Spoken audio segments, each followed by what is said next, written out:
¿Sabe quién dio la orden de esa matanza? Ellos eran los que participaron en lo de la hacienda Guacharacas. Bueno, habla usted también en su entrevista que mataron al señor Tobías Díaz Sánchez. Explíquele a la audiencia las circunstancias de esa muerte. A él lo mató el ELN, lo mató un muchacho del ELN que llamaba Víctor, acompañado pues por otro, y lo mataron por haberse quedado en la hacienda Guacharacas. Bueno, usted habla que Señora juez, el comandante... una moción de orden, señora juez.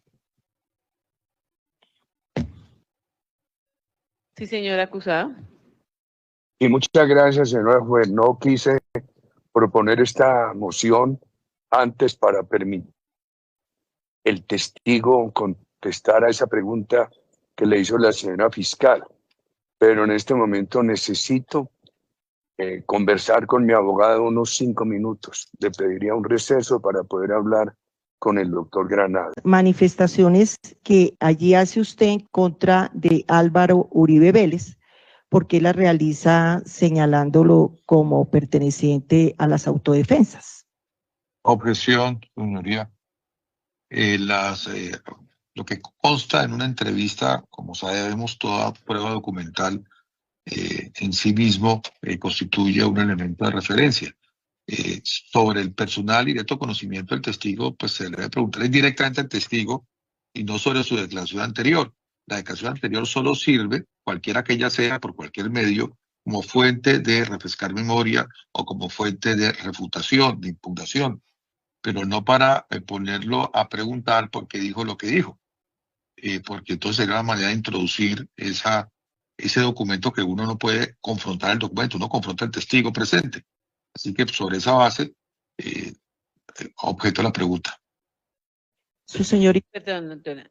No hay lugar a la objeción, se le está interrogando precisamente a la misma persona que vertió esa manifestación. Conteste, por favor.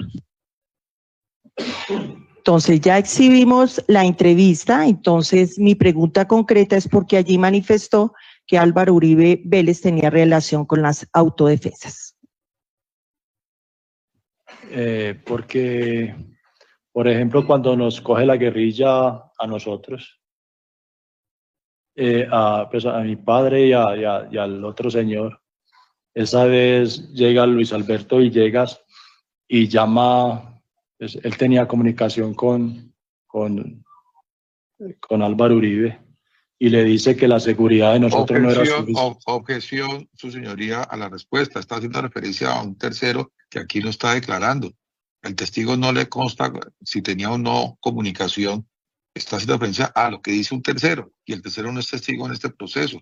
Es lo que a él, por la regla del concepto personal, artículo 402, debe declarar. Es eso lo que constituye el testimonio en un juicio oral, no referencias de terceros, de oídas, de lo que a él no le consta, porque no forma parte de esa supuesta conversación de uno que no es testigo acá, con otro que tampoco lo es.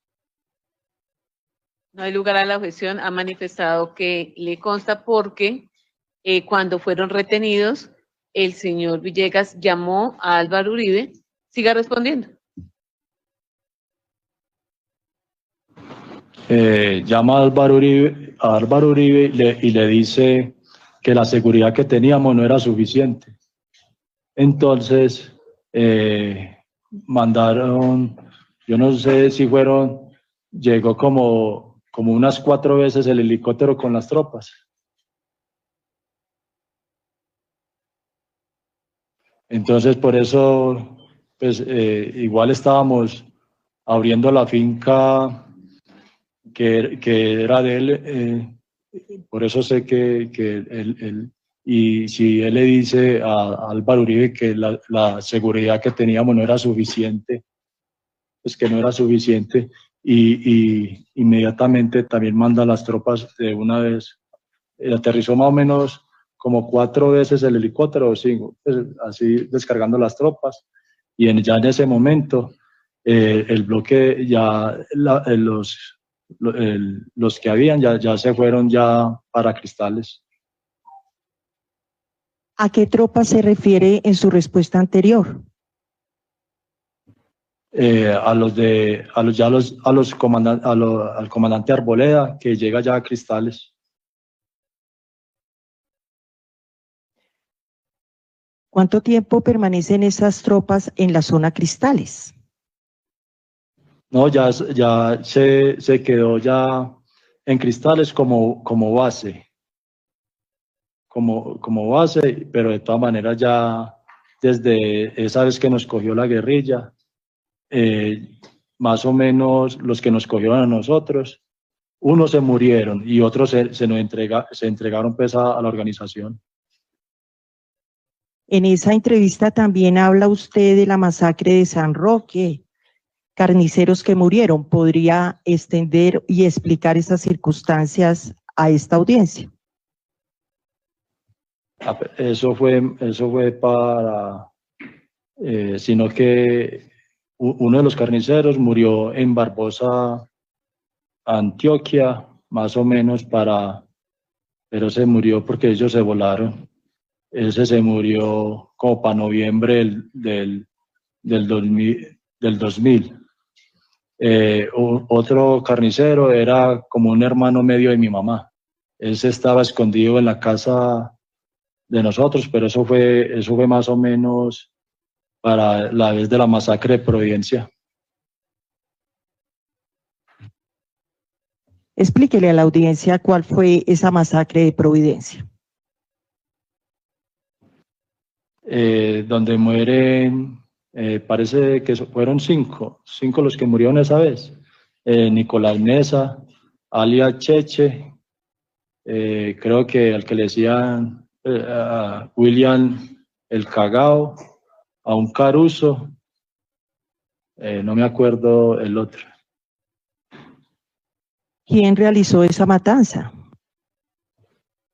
Esa fue en conjunto la hizo el comandante J en conjunto con Filo.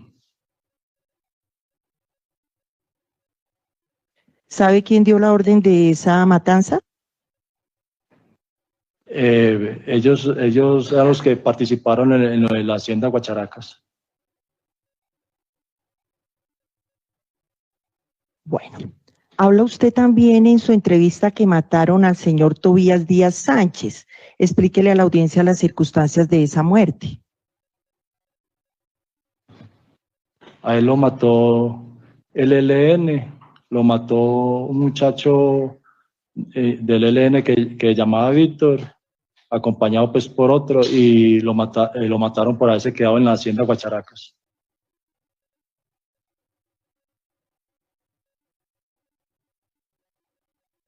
Listo. Gracias. Bueno, usted habla que Señora juez. el comandante... Una moción de orden, señora juez. Sí, señor acusado. Y muchas gracias, señora juez. No quise proponer esta moción antes para permitir el testigo contestar a esa pregunta que le hizo la señora fiscal. Pero en este momento necesito conversar con mi abogado unos 5 minutos. Le pediría un receso para poder hablar con el doctor Granados. En este momento no estamos en sede de contrainterrogatorio. Con mucho gusto vamos a continuar y ya en unos minutos decretamos un receso para descansar y cuál puede usted utilizar para hablar con su abogado. Bueno. Gracias, señora juez. Continúe, señora Aquí fiscal. se habló de un muerto, que no han permitido que se hable de ellos. Gracias, señora juez. Habla usted que el comandante de la columna del ELN era Darío Granda. ¿Qué pasó con el señor Darío Granda?